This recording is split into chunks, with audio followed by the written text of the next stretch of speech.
L'argent ne fait pas le bonheur, c'est en tout cas ce qui se dit. Pourtant, tout se monnaie, y compris ce qui nous fait le plus envie. Certains sont même prêts à dépasser les limites, peu importe le prix. Et si l'argent ne fait pas le bonheur, en revanche, il prend des vies.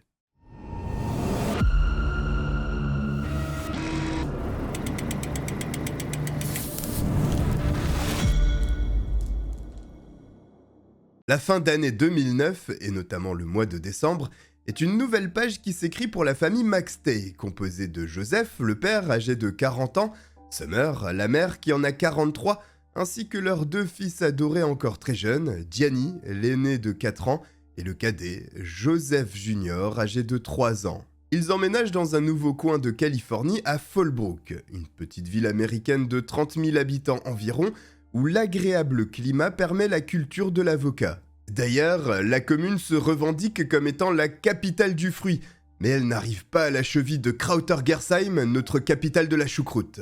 Peu importe, la famille McStay est heureuse. Joseph étant un entrepreneur à succès, il réalise et installe des fontaines pour embellir les jardins de ses clients, tandis que Summer est une agent immobilier performante et ils sont loin d'éprouver la moindre difficulté financière. Cette stabilité, d'ailleurs, leur permet d'envisager de beaux projets avec leur nouvelle maison, mais assurer aussi l'avenir de leurs enfants, et Fallbrook apparaît être l'endroit idéal pour ça. L'entame de ce jeudi 4 février 2010 est celle d'un jour classique.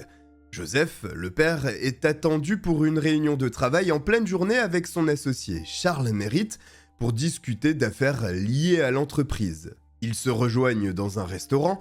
Il s'agit d'un rendez-vous normal, puis, après s'être bien rempli la panse, ils se quittent et Joseph retourne chez lui. Durant la journée, il passe plusieurs coups de téléphone à Charles, ce qui, là encore, est tout à fait habituel. En toute fin de journée, Joseph essaye une dernière fois de contacter Charles, aux alentours de 20h40, mais celui-ci ne répond plus. Il a certainement décidé que la journée était finie pour lui, et qu'il était temps de passer les heures restantes à se reposer avant d'enchaîner avec la prochaine journée de travail. Le lendemain, le vendredi 5 février, il est impossible de joindre Joseph. Ni son associé, ni son père Patrick ne parviennent à l'avoir au bout du fil. Cette situation dure plusieurs jours. Pas d'inquiétude cependant, les McStay sont coutumiers du fait. En fin de semaine, il arrive régulièrement que sur un coup de tête, ils aillent passer des bons moments en famille loin de chez eux. Patrick McStay essaye tout de même de joindre son fils durant 5 jours consécutifs. Et au 5e, il n'y a toujours pas de réponse, ce qui le fait basculer dans une inquiétude justifiée. Joseph communiquant avec lui presque quotidiennement. Nous sommes donc le 9 février 2010. Patrick joint son autre fils, Michael, à qui il partage ses angoisses. Ce dernier n'est pas vraiment inquiet, il n'y a pas de raison qu'un drame se soit déroulé, 5 jours, ce n'est pas grand-chose, et il est persuadé qu'il finira par répondre. C'est bien pour ça d'ailleurs qu'il ne se rende pas à la police tant l'idée d'une catastrophe n'est pas envisagée. Tout le monde est persuadé qu'ils sont partis quelques jours en voyage en montagne, ou dans une zone perdue avec un très faible réseau, voire aucun, ce qui est l'explication la plus rationnelle. Seulement, les 4 jours supplémentaires qui s'écoulent, amenant au 13 février, ne font qu'augmenter le niveau d'anxiété des parents de Joseph, si bien que sa mère Suzanne sollicite son frère pour que cette fois-ci il se rende à leur domicile afin de s'assurer que tout est en ordre. Évidemment, puisque cela fait désormais 9 jours qu'il n'y a aucune nouvelle de l'ensemble de la famille, Michael prend la route pour ce petit contrôle. À son arrivée, il constate que la voiture familiale n'est pas dans l'allée de la maison, ce qui le conforte dans l'idée d'un voyage entrepris. Lorsqu'il se présente à la porte, qu'il sonne, aucune réponse, comme attendu. Il pose alors sa main sur la poignée de la porte principale pour rentrer, mais celle-ci est verrouillée, indiquant encore une fois que tout le monde est parti. Il fait le tour pour se rendre à l'arrière du domicile. Là encore, tout est fermé, une précaution que n'importe qui prendrait en cas de départ. En revanche, un point surprend Michael, la présence des chiens dans le jardin de la famille. Ceci l'interpelle parce qu'il sait que jamais les chiens n'auraient été laissés à l'extérieur de la maison. Soit ils auraient dû se trouver à l'intérieur, soit ils auraient dû accompagner la famille peu importe sa destination. En aucun cas, les Maxté n'auraient délaissé leurs animaux de compagnie sans eau ni nourriture durant tout leur séjour. Malgré les apparences qui laissent suggérer qu'effectivement tout ce beau monde est parti ensemble, le point qui dérange véritablement Michael, ce sont les chiens. Il estime qu'il doit réussir à entrer dans la maison pour vérifier que tout est normal à l'intérieur. Cette mission n'est pas aussi simple qu'elle pourrait le laisser paraître, puisque tous les accès sont verrouillés. Il analyse donc scrupuleusement le bâtiment afin de trouver la faille qui lui permettra d'entrer à l'intérieur. Il découvre une fenêtre qui, visiblement, n'est pas totalement fermée, permettant ainsi de se glisser dans le logement de la famille de son frère. Une fois dedans, il parcourt les différentes pièces. Rien ne lui saute aux yeux immédiatement, le lieu est simplement vide et il est clair qu'aucun membre de la famille ne s'y trouve. Mais jusque-là, ce n'est pas une surprise. Puisqu'il n'y a personne, Michael s'attarde sur ce qui se trouve dans la maison. Une chose le surprend lorsqu'il ouvre le réfrigérateur. La grande majorité des aliments ont visiblement dépassé leur date de péremption. En balayant du regard la cuisine, il constate des fruits pourris. À l'évidence, il n'y a eu aucune activité ici depuis de nombreux jours. D'ailleurs, sans que l'endroit soit totalement en désordre, il apparaît qu'il y a eu du mouvement avec des objets qui ont été déplacés et d'autres qui auraient dû partir avec la famille mais qui sont toujours dans le logement, comme s'il y avait eu une fuite précipitée. Michael bloque notamment sur les lunettes de soleil adaptées à la vue de Summer. Il la connaît bien, il sait qu'elle ne part jamais sans elle puisqu'elles lui sont précieuses pour corriger sa myopie. Il y a aussi des vêtements qui traînent un peu partout sans avoir été rangés, ce qui est surprenant alors que l'on prépare un voyage de plusieurs jours. D'ailleurs, cette hypothèse devient de moins en moins crédible aux yeux de Michael, il s'agit là d'un véritable mystère. Pour autant, la police n'est pas contactée. En réalité, personne ne sait réellement quoi penser de cette situation. Il y a certainement au fond de chacun d'eux l'espoir que la famille réapparaisse le lendemain ou le surlendemain. Charles, l'associé de Joseph, souffle l'idée à Michael, mais ce dernier indique qu'il faut encore attendre un peu avant de contacter la police. Mais force est de constater que la famille s'est évaporée dans des circonstances inconnues, mystérieuses et inquiétantes. Le 15 février, après 11 jours sans nouvelles, Michael finit par composer le numéro du département du shérif de la région afin de signaler la disparition de la famille Maxté. 2 agents sont donc envoyés à l'adresse du domicile. On ne sait pas quels ont été les mots de Michael quand il a annoncé que toute une famille s'était éclipsée, mais manifestement, il n'était pas suffisamment fort pour susciter une inquiétude chez les shérifs.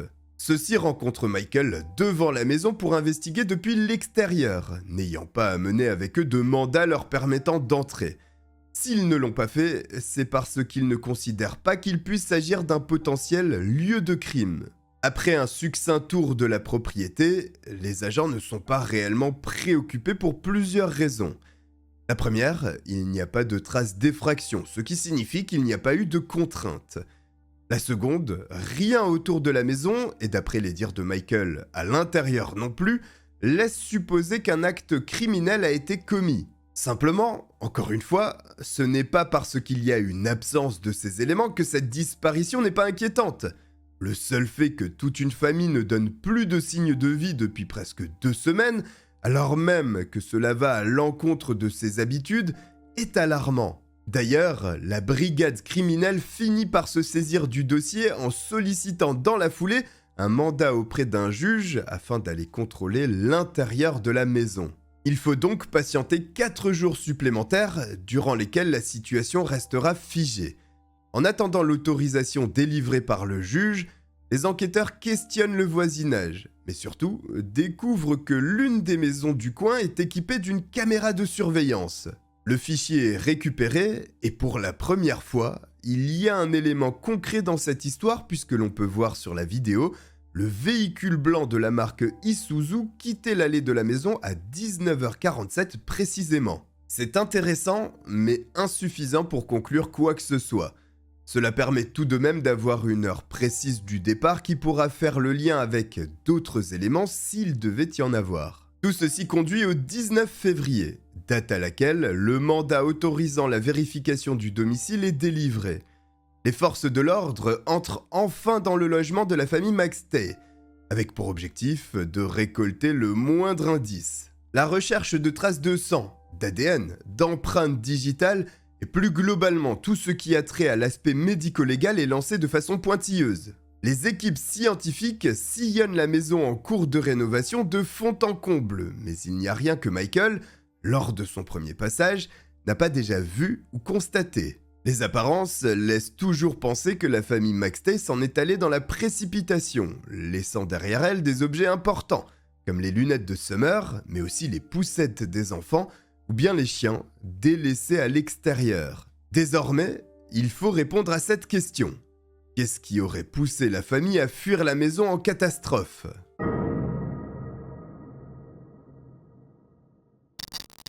Puisqu'aucun élément concret n'a pu être récolté sur place, les enquêteurs tentent donc d'obtenir de plus amples informations sur les agissements de la famille les heures précédant leur départ de la maison. Visiblement, la journée n'a pas été mouvementée ou bien différente des autres jours pour les Maxtey. Dans la matinée, Summer a téléphoné à sa sœur. Elles ont un peu discuté, mais rien à signaler. Ensuite, ils ont continué la rénovation de la maison, puis Joseph s'est rendu au restaurant avec son associé Charles. Toujours au cours de cette journée, les deux hommes ont échangé plusieurs coups de fil en lien avec le travail, jusqu'à ce que Joseph n'obtienne plus de réponse à ses appels vers 21h. La police essaye de savoir si des personnes auraient pu en vouloir à Summer ou Joseph. Très rapidement, ils se rendent compte que la famille n'a aucun ennemi. Charles Merritt ainsi que Dan Cavano, ce dernier étant aussi un partenaire en affaires de Joseph, il a notamment créé le site internet de l'entreprise, sont questionnés afin de savoir si dans le domaine professionnel, il avait eu des ennuis. Une dette, un client insatisfait ou une arnaque. Seulement, là encore, les enquêteurs font chou blanc. Il semble que l'investigation fonce tout droit vers une impasse, un casse-tête et une énigme insoluble. À ce stade, la piste criminelle devient une théorie de moins en moins plausible. Les policiers pensent qu'effectivement la famille est partie précipitamment, sûrement pour profiter d'un voyage en montagne comme ils le faisaient régulièrement, et qu'un accident aurait pu survenir là-bas. La plaque d'immatriculation de la voiture avec laquelle les Maxtey ont quitté leur domicile est utilisée par les enquêteurs pour tenter de repérer le véhicule ou au moins une direction qu'il empruntait. Ils y parviennent.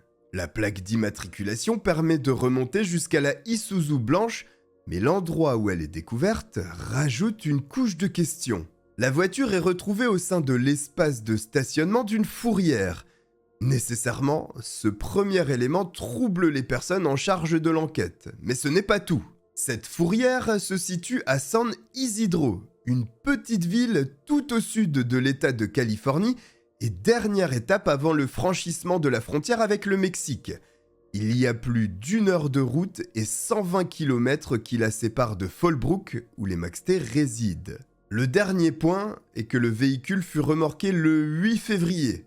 4 jours après le départ de la famille, et voici un tas de questions. Pourquoi les Maxtey auraient pris cette direction ? Ont-ils fui au Mexique pour une raison ou une autre ? Pourquoi ont-ils abandonné leur voiture ? L'ont-ils fait volontairement ? La police essaye de démêler ce sac de nœuds.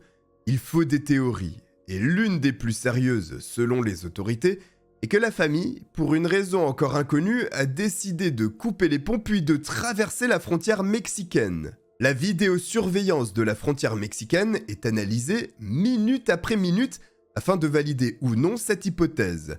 Bien entendu, les images ne sont pas de la meilleure qualité. Cependant, les policiers pensent avoir repéré une famille qui correspond aux Maxtey. Le 8 février, le même jour où la voiture fut remorquée par les hommes de la fourrière, on aperçoit une famille traversant la frontière mexicaine à environ 19h. Les proches de la famille ne sont pas convaincus par cette histoire. S'ils voulaient aller au Mexique, ils auraient prévenu. S'ils avaient voulu être tranquilles là-bas, ils l'auraient signalé. Une fuite en catastrophe dans un autre pays avec des enfants en bas âge ne fait pas sens. D'autant plus que la vidéo, présentée comme un élément important, ne montre que des gens de dos. Ensuite, qu'auraient-ils fait 4 jours durant, puisqu'ils ne se sont rendus au Mexique que le 8 février, alors qu'ils seraient partis précipitamment le 4 de ce même mois. Enfin, Charles Merritt, l'associé de Joseph, ainsi que son père, Patrick, sont persuadés qu'il ne s'agit pas de la famille, notamment à cause de la démarche de l'homme sur la vidéo. Elle ne concorderait pas avec celle de Joseph qui, selon eux, est facilement reconnaissable. Pourtant, les enquêteurs s'accrochent à cette théorie, surtout après avoir analysé l'ordinateur de Summer, la mère. L'historique de ses recherches sur Internet fait remonter des informations relatives aux documents nécessaires pour se rendre au Mexique. Elle aurait aussi commencé à apprendre l'espagnol, la langue officielle dans le pays d'Amérique centrale. Enfin, aucun passeport n'a été retrouvé dans la maison. Tous ces éléments solidifient l'hypothèse de la police. Seulement, cela signifie aussi que si tel est le cas, le travail des enquêteurs américains se stoppe à cette frontière, n'ayant pas compétence au-delà. L'information est bien évidemment relayée aux autorités mexicaines, afin qu'elles mettent la main sur la famille en vue de rassurer tous les proches anxieux. Interpol est aussi mêlé à l'enquête, la dimension internationale de cette affaire l'autorisant à présent. La police américaine, quant à elle, met un gros coup de frein dans les recherches. On peut même dire qu'elle s'en désintéresse totalement désormais. Pour elle, il n'y a pas d'acte criminel. Les Maxtey ont décidé de quitter le pays et de ne plus donner de nouvelles. Il faut faire avec. Si les enquêteurs décident d'enterrer l'affaire, Patrick, lui, prend les choses en main parce que, manifestement, le sort des membres de sa famille n'a que très peu de considération aux yeux des autorités américaines. Il se rend donc lui-même au Mexique pour essayer de comprendre et remonter la trace de tout ce beau monde. Il n'est pas seul, il est accompagné d'amis et de proches dévoués à cette cause. Malheureusement, les recherches sont infructueuses. Les jours, les semaines et bientôt les mois s'écoulent sans qu'il n'y ait le moindre avancement. Puis, de nouvelles théories font surface.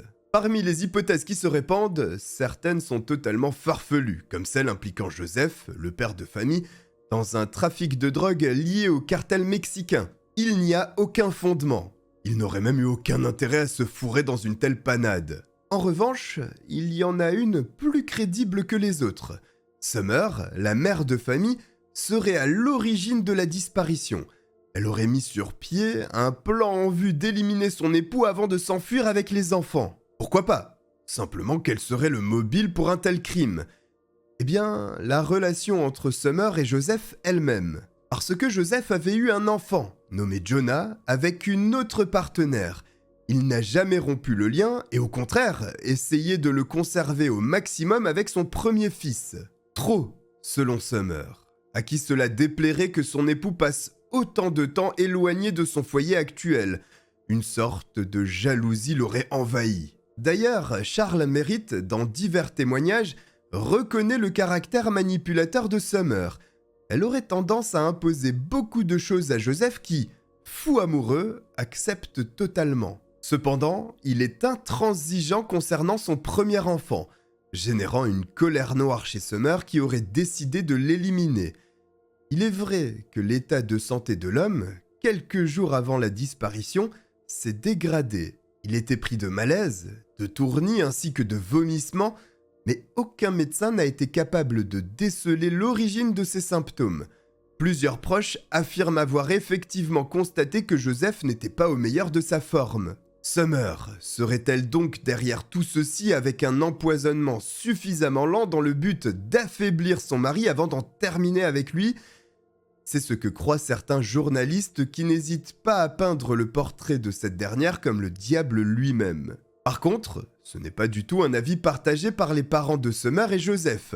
Il n'y a rien qui pourrait prouver cette théorie. Rien est bien le maître mot dans cette affaire. Il n'y a pas de preuves, pas de pistes et encore moins d'agitation du côté de la police. Rien. Et puis, 4 ans s'écoulent pour atteindre l'année 2013.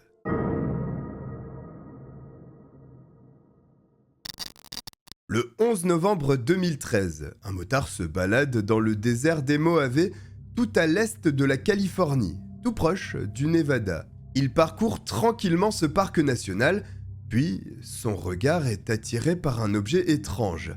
Il s'approche et lorsqu'il comprend à quoi il a affaire, il contacte aussitôt la police. L'opérateur à l'autre bout de la ligne demande la raison de l'appel. Le motard indique qu'il vient de tomber sur un crâne humain au beau milieu du désert. Après une telle annonce, des effectifs sont rapidement envoyés sur place. Il s'agit bien d'un crâne humain, mais la découverte est plus sordide encore, parce qu'il y a en réalité 2 tombes peu profondes avec encore plus d'ossements, n'appartenant clairement pas à une seule personne. Le médecin légiste du coin analyse donc la morbide trouvaille. Il est catégorique. Dans ces tombes se trouvent 2 adultes et 2 enfants. Le meurtre est envisagé également, parce qu'à proximité des ossements, un marteau apparaît avoir été jeté là, et pourrait correspondre à l'arme du crime. Cette hypothèse est appuyée par le fait que la cause de la mort pour chacune des victimes est un traumatisme crânien. Il faut maintenant répondre à 2 questions. De qui s'agit-il et qui est l'auteur de ce quadruple meurtre ? La réponse à la première question prendra quelques jours, parce que l'état de décomposition est si avancé qu'il n'y a qu'un seul moyen pour découvrir les identités, l'utilisation des dents. Lorsque les résultats sont rendus publics, c'est une véritable secousse, puisque le mystère autour de la disparition de la famille Maxtey vient de prendre fin. Les 4 membres de cette famille, dont 2 enfants de 3 et 4 ans, ont été sauvagement tués à coups de marteau. C'est un rebondissement dans l'enquête qui ne fait pas du bien à la police, qui a délaissé cette affaire 4 ans durant, alors qu'il s'agissait d'un meurtre sauvage. Évidemment, maintenant il devient presque obligatoire de trouver l'auteur de cette tuerie, mais 4 années se sont écoulées et la tâche s'avère ardue. La piste du Mexique est aussitôt abandonnée. Il s'agissait d'un leurre de la part du tueur et cela a fonctionné. Naturellement, Summer est mise hors de cause, bien que personne, à part quelques journalistes irrespectueux, n'avait envisagé son implication. La bonne nouvelle pour la police est que le lieu du crime, malgré les 4 années qui séparent l'acte de la découverte, est très bien conservé. Il y a encore des marques de pneus visibles. Le marteau, arme du crime, a été laissé sur place sans jamais bouger. Les experts scientifiques sont capables d'affirmer que ce marteau provient de la maison des Maxtey, parce que celui-ci est recouvert de particules de peinture utilisées lors de la rénovation du logement. Les traces de pneus, quant à elles, sont récoltées et pourront servir s'il y a besoin de lancer une comparaison. Mais surtout, à présent, ce qui intéresse fortement les enquêteurs, c'est la voiture familiale, la Isuzu blanche. Lors de l'enquête initiale, les policiers étant persuadés qu'il n'y avait pas d'acte criminel et que les Maxtey s'étaient rendus de leur propre gré au Mexique, n'avaient pas organisé d'analyse médico-légale du véhicule. C'est donc 4 ans et 4 meurtres plus tard que la Isuzu blanche fait l'objet d'un examen par les agents de la police scientifique. Des regrets peuvent être émis puisque de l'ADN est retrouvé. Des traces génétiques qui n'appartiennent pas uniquement aux membres de la famille. Bien que l'hypothèse selon laquelle les Maxtey ont fui pour une raison inconnue au Mexique soit privilégiée à l'époque, les enquêteurs avaient tout de même interrogé plusieurs personnes dans le cadre de cette disparition suspecte. Dan Cavano, l'un des partenaires en affaires de Joseph, qui avait mis sur pied le site internet de l'entreprise où étaient exposés les différents modèles de fontaines. Charles Merritt, l'associé direct de Joseph, qui est le dernier à l'avoir vu vivant au restaurant, et que ce dernier a appelé en vain le soir de sa disparition. Et même le père de Joseph, Patrick, qui avait retiré de l'argent du compte de l'entreprise de son fils quelques jours après sa disparition. Tout ce beau monde a été passé au détecteur de mensonges qui, vous le savez à présent, est loin d'être une science parfaite, et quoi qu'il en soit, aucun des 3 hommes n'a échoué, ce qui a conduit à classer l'affaire. Pourtant, c'est bien parmi ces 3 noms que se trouve le tueur sauvage de la famille Maxtey. En réalité, le père de Joseph avait rapidement été mis hors de cause grâce à un alibi solide. Il reste donc Dan et Charles. Dans les 2 cas, le mobile pourrait être lié au succès de l'entreprise de leur associé. Elle fonctionnait très bien, était sur la pente ascendante en rapportant presque 1 million de dollars par an et avait vocation à grandir encore. Dan était le suspect privilégié à l'époque s'il devait y en avoir un. Seulement, il avait fourni un bon alibi expliquant que le mois précédant l'enlèvement de la famille ainsi que le jour de l'enlèvement, il ne se trouvait pas dans l'état de Californie. Effectivement, il n'a pas pu être le tueur parce qu'il s'agissait de Charles Merritt.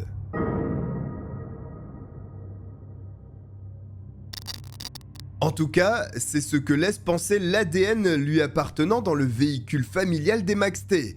Autrement, comment serait-il arrivé là ? Au gré de l'enquête, il est découvert que la relation entre Joseph et Charles n'était pas aussi amicale que ce dernier le laissait paraître dans les médias, en répétant à tue-tête que son associé était aussi son meilleur ami. Summer, la femme de Joseph, n'avait aucune confiance en lui parce qu'elle savait qu'il avait déjà eu des démêlés avec la justice, notamment pour cambriolage. Ce qui explique peut-être pourquoi Charles avait la langue bien pendue lorsqu'il parlait de Summer comme une froide manipulatrice.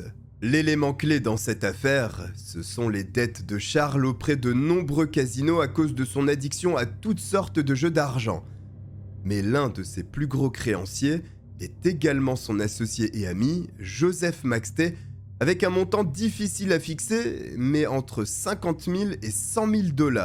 Les disputes entre les deux hommes sont certainement intervenues quand Joseph s'est rendu compte que Charles fraudait les comptes de l'entreprise pour assouvir ses besoins d'argent. Il y a un mobile évident, il y a l'ADN, mais il n'y a pas de preuve directe qu'il se trouvait dans le désert des Moavés quand la famille fut massacrée. Bien sûr, la police va creuser parce que d'emblée, il y a une sacrée coïncidence. Charles Merritt a passé sa jeunesse dans ce coin-là qu'il connaît très bien, ce qui devient un élément à charge supplémentaire. Les données de localisation de son téléphone sont examinées avec soin. Le 6 février 2010, l'appareil de l'homme a borné dans le coin du désert des Moavés, tout proche de Victorville, précisément là où les corps ont été découverts. L'étau se resserre. Charles Merritt aura même la tête complètement sous l'eau quand les analyses des traces de pneus relevées sur le lieu du crime seront annoncées comme correspondant aux pneus du véhicule du désormais suspect. Il est durement cuisiné par les enquêteurs avec tous les éléments dont il dispose, mais n'a pas l'intention de délivrer des aveux annonçant simplement qu'il ne sait pas comment tout cela a pu se produire. Il ne craque pas. Mais pour les policiers, l'absence d'aveu n'est pas un obstacle afin d'envoyer Charles Merritt devant un juge. Ils considèrent le dossier comme suffisamment solide pour prouver la culpabilité de leur suspect. C'est ainsi que le 5 novembre 2014, Charles Merritt est arrêté et accusé du meurtre des 4 membres de la famille Maxté. Et ce dernier plaide non coupable. Le procès ne débute qu'en janvier 2019, après que l'accusé, à de nombreuses reprises, ait engendré du retard dans la procédure en limogeant successivement 5 de ses avocats et en alléguant une maladie mortelle qui n'a jamais existé. L'accusation a la lourde tâche de devoir démontrer la culpabilité de Charles. Alors, elle détaille comment aurait agi l'associé de Joseph ce soir-là. Le 4 février 2010, Joseph découvre que Charles vole l'entreprise en réalisant des virements qu'il dissimule ensuite. Il est très en colère et menace ce dernier de tout révéler à la police. Une mauvaise nouvelle pour Charles, qui serait récidiviste, et l'État de Californie est réputé pour avoir la main lourde en cas d'actes criminels répétés. La rencontre au restaurant est animée, puis Joseph rentre chez lui. Charles décide à ce moment de le suivre. Fou de rage et prêt à tout pour ne pas mettre un seul pied en prison, il s'attaque à toute la famille qu'il massacre à l'aide d'un marteau. C'est un véritable carnage. Personne n'est épargné. Il sait qu'il a du temps, alors il nettoie de fond en comble le lieu de l'agression mortelle avant de placer les cadavres dans son véhicule durant 2 jours. Pendant ce temps, pour tenter de rendre crédible cette disparition, il utilise l'ordinateur de Summer pour faire des recherches sur le Mexique afin de rendre crédible cette fausse hypothèse. Ce n'est que le 6 février qu'il emmène les corps dans le désert des Moavés pour les dissimuler. Ensuite, il est revenu à la maison des Maxté pour prendre la voiture familiale et la conduire à San Isidro, proche de la frontière mexicaine. Il est impossible pour l'accusation de démontrer précisément comment les meurtres ont été commis, parce que Charles n'a jamais avoué, et bien entendu, il a tout nettoyé derrière lui. Cependant, bien que tout pointe vers lui, finalement ce n'est qu'un faisceau d'indices. Il n'y a rien qui l'incrimine directement. Certes, l'ADN était présent dans la voiture de la famille, Mais il n'est pas impossible de penser que Charles s'y soit déjà installé pour un trajet. Son téléphone, le 6 février, se trouvait à proximité du désert des Moavés, mais il a grandi dans le coin. Les traces de pneus sur le lieu de la découverte des cadavres correspondent avec celles du véhicule de Charles. Mais 4 années séparent le meurtre de la comparaison. Il a très bien pu changer de marque et elle n'est pas utilisée que par lui. La défense choisit de réorienter les soupçons vers l'autre personne qui pourrait avoir un mobile similaire, Dan Cavano. Lui aussi aurait eu des accrochages avec Joseph. Il aurait été prévu de l'évincer de l'entreprise alors même qu'il était là depuis le début. Il l'aurait mal vécu et se serait vengé sur Joseph et toute sa famille. Cette théorie est tirée par les cheveux, d'autant plus qu'il n'y a absolument aucun fondement à celle-ci. La tâche n'est pas facile pour le jury, parce que la peine de mort est en jeu dans ce procès. Mais au bout de la procédure, le jury doit rendre son verdict. Charles mérite est reconnu coupable du quadruple meurtre avec préméditation des membres de la famille Maxtey. Le juge doit donc prononcer la sentence. Elle ne sera pas clémente et l'homme est condamné à la peine capitale. Il ne s'agit pas du crime parfait, parce que l'auteur a finalement été arrêté, mais par pur hasard. Des tombes plus profondes lui auraient certainement permis de s'en sortir, principalement parce que la première enquête, semble-t-il, fut bouclée bien trop rapidement. C'est ainsi qu'une famille entière, sans problème, avec un avenir radieux devant elle, a vu la vie se stopper brutalement. Une bien triste affaire. Mais si vous avez apprécié que je vous la raconte, n'hésitez pas à vous abonner en activant la cloche et à me suivre sur les réseaux sociaux, disponibles en description. Je vous remercie de m'avoir regardé et je vous dis à très bientôt. Bye.